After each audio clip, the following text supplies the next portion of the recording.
हमारी सबसे बड़ी ताकत हमारा संविधान है। मैं आपको गारंटी देकर कह रहा हूं कि नरेंद्र मोदी जी ने इस किताब को नहीं पढ़ा है। मुझे उम्मीद है कि इन दो बयानों को सुनकर के आपको इतना तो समझ में आ ही गया होगा कि देश की दो बड़ी राजनीतिक पार्टियों के बड़े नेता देश के संविधान को लेकर के एक दूसरे के आमने सामने है।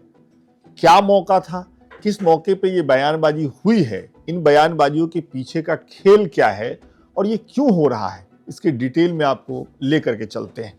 तो मामला यह है कि आज पूरे देश में संविधान दिवस मनाया जा रहा है। आज से ठीक 75 साल पहले देश के संविधान को अपनाया गया था। उसी उपलक्ष्य में अगले 1 साल तक संविधान दिवस का ये सेलिब्रेशन चलता रहेगा। आज ये सेलिब्रेशन शुरू हुआ है। हमारा संविधान हमारी गाइडिंग लाइट है। ये सिर्फ अनेक धाराओं का संग्रह नहीं है। हमारा संविधान सहस्त्रों वर्ष की भारत की महान परंपरा, अखंड धारा, उस धारा की आधुनिक अभिव्यक्ति है। और जब हम इस संवैधानिक व्यवस्था से जनप्रतिनिधि के रूप में ग्राम पंचायत से लेकर के संसद तक जो भी दायित्व निभाते हैं, हमें संविधान के लेटर एंड स्पिरिट को समर्पित भाव से ही हमें अपने आप को हमेशा सज्ज रखना होगा। आज पूरे सामर्थ्य से अपनी सभी विविधताओं पर गर्व करते हुए यह देश आगे बढ़ रहा है। और इन सब के पीछे हमारी सबसे बड़ी ताकत हमारा संविधान है। हमारे संविधान के प्रेम्बल की शुरुआत में जो वी द पीपल लिखा, ये सिर्फ 3 शब्द नहीं, वी द पीपल एक आह्वान है, एक प्रतिज्ञा है, एक विश्वास है।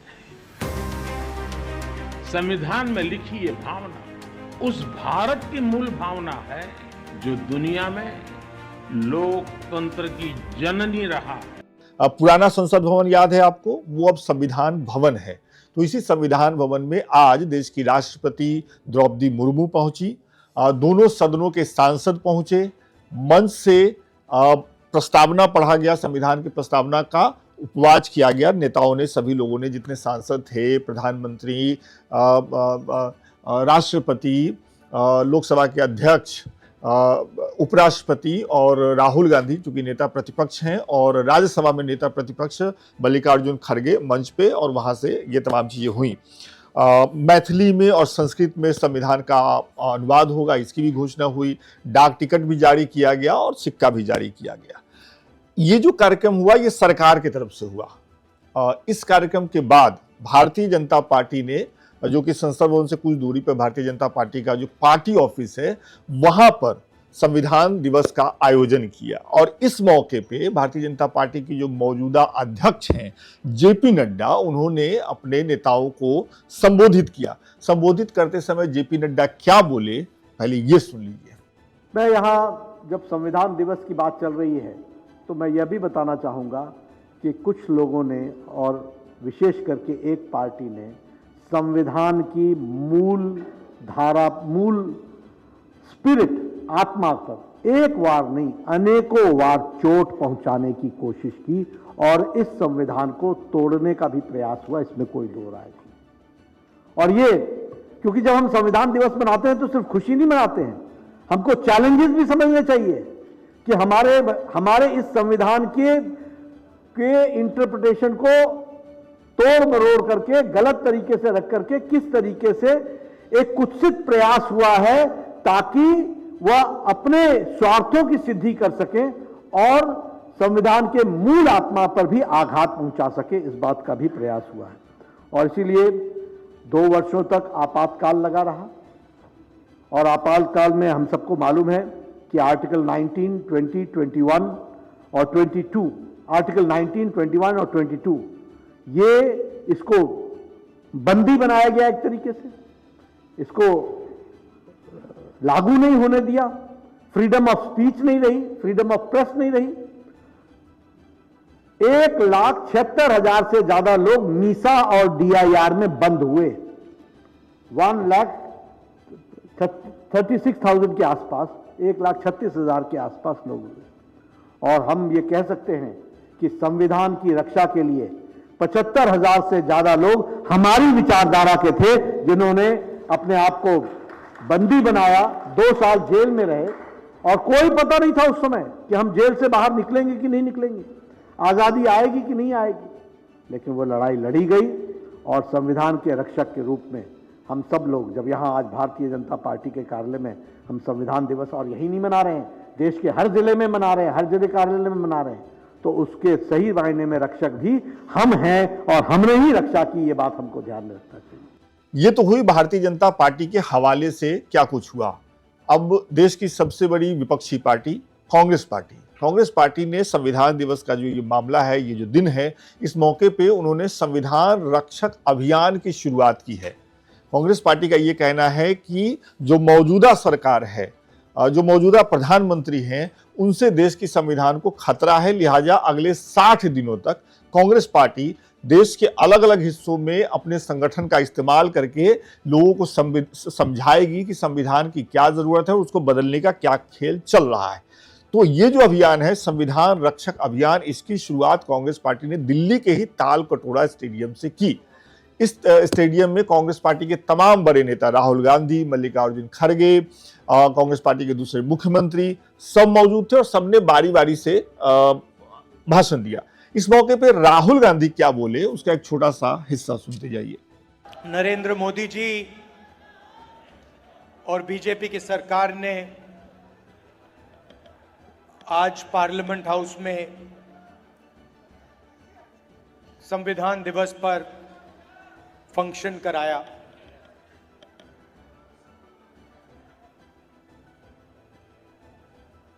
ये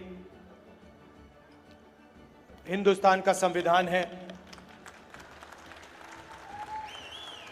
मैं आपको गारंटी देकर कह रहा हूं कि नरेंद्र मोदी जी ने इस किताब को नहीं पढ़ा है, क्योंकि अगर नरेंद्र मोदी जी ने ये किताब पढ़ी होती तो वो जो रोज करते हैं वो नहीं करते। राहुल गांधी के अलावा कांग्रेस पार्टी के जो अध्यक्ष हैं मल्लिकार्जुन खड़गे, उन्होंने भी नेताओं को संबोधित किया और संबोधित करते हुए इशारों में उन्होंने प्रधानमंत्री नरेंद्र मोदी पर निशाना साधा। क्या बोले, सुनिए। चंद लोग संविधान की तारीफ तो करते हैं और संविधान की तारीफ ऊपर करते हैं, उसको नमन करते हैं और इतनी भाव भक्ति बाहर दिखाते हैं, उतना ही संविधान को वो अंदर से काट दे रहे हैं।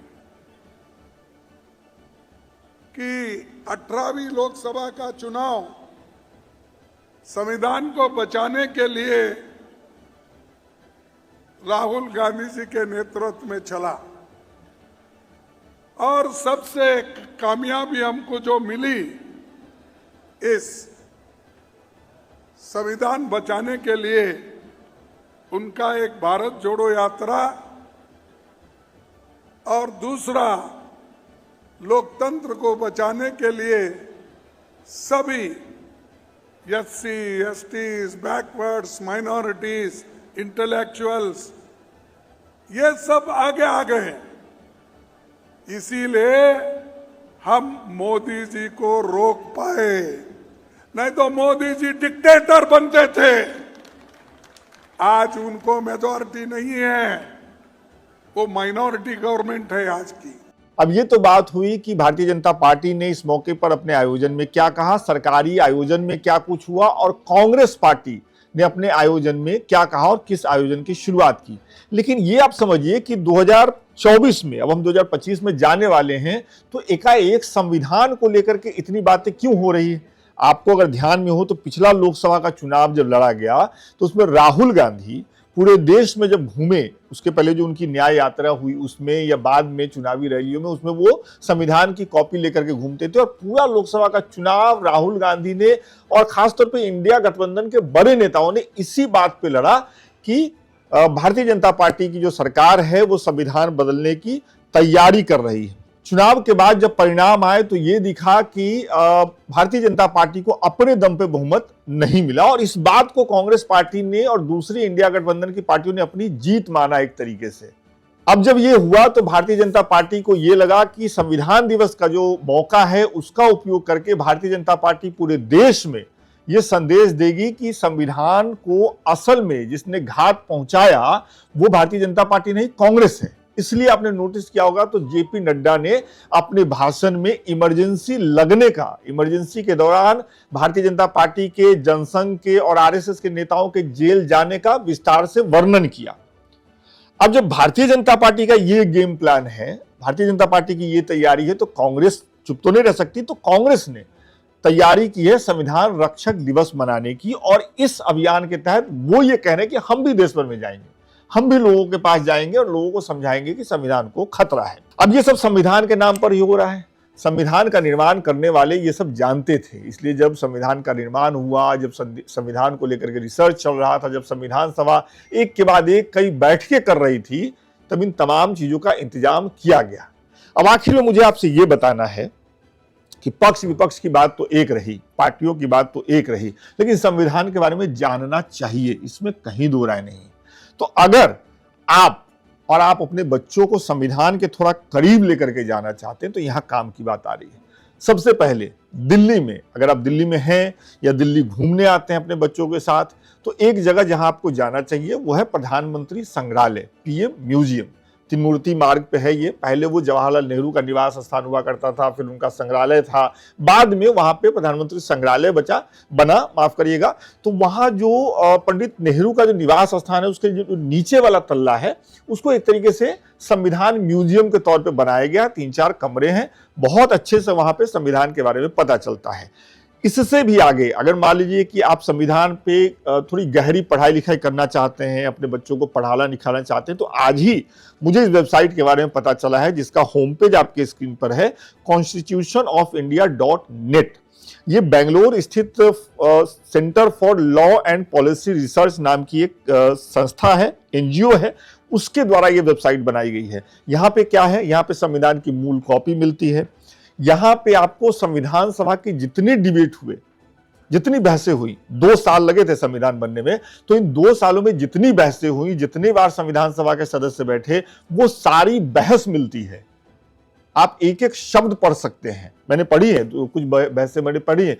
तो ये तमाम चीजें हैं। मुझे लगता है कि संविधान दिवस के मौके पे या संविधान रक्षक दिवस के मौके पे पार्टियों की अपनी तैयारी है, दोनों पार्टियों की अपनी तैयारी है, दूसरी पार्टियों की भी अपनी तैयारी होगी। लेकिन एक आम नागरिक के तौर पे अगर आप देश के संविधान को जानना चाहते हैं, जो कि जानना ही चाहिए, बिल्कुल जानना चाहिए, तो आप देखने के लिए जाना चाहते हैं तो पीएम संग्रहालय, प्रधानमंत्री संग्रहालय जा सकते हैं। अगर आप पढ़ना चाहते हैं संविधान के बारे में तो constitutionofindia.net का इस्तेमाल करके संविधान के बारे में पढ़ सकते हैं। तो इस वीडियो में हमने आपको बताया कि संविधान दिवस के मौके पे कैसे 2 पार्टियां एक दूसरे के आमने सामने हैं, इस आमने सामने होने के पीछे का खेल क्या है, और मुझे उम्मीद है कि आखिर में जो जानकारी मैंने दी वो आपके लिए काम की होगी। तो इस वीडियो में फिलहाल इतना ही, मिलेंगे दूसरे वीडियो में। बहुत बहुत शुक्रिया।